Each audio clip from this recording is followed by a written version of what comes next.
When it comes to hills, there's two key things you need to think about, and one of them is before you even get on your bike. Now, I'm riding the Kalkhoff Entice 3B, and this is the big 625 watt hour battery, so the heavier version of it.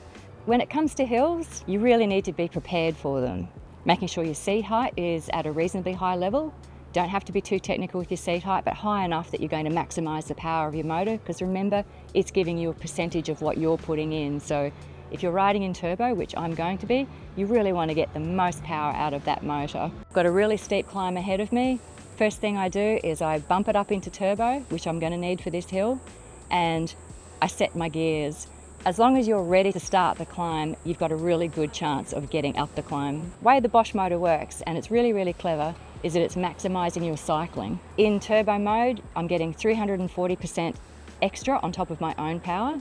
And in this case, I'm putting in about 175 to 250 watts. So you can see I'm getting a huge amount of extra help for this hill. Cadence is your friend with hills. Bosch motors in particular are designed to work best at a cadence above 70 RPM.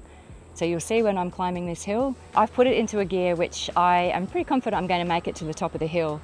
However, I get into that pinch and I realise I haven't quite got enough, so I actually change down. Really key thing, if you have to change gears going up your hill, just remember your gears have got to jump cogs. So you're putting in a lot of power, just make sure you ease off on that pedal just to allow that cog to jump. Doesn't have to be a lot, but it has to be enough just to allow it to jump smoothly. So we've just done Dunmore Terrace, which is a pretty decent hill, but we thought we'd put the bike through its paces and see if we could tackle one of the steepest streets in Brisbane. So behind me is Eaton Street.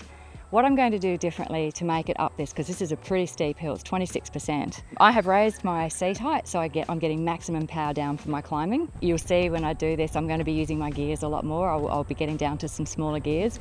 The next major thing that you need to think about with doing a really steep hill like this is moving the weight to the front of your saddle, just so you can keep the weight on that front wheel as you're going up. Get those things right, and those hills, they're so much fun and they're really, really achievable. You'll love riding around Brizzy.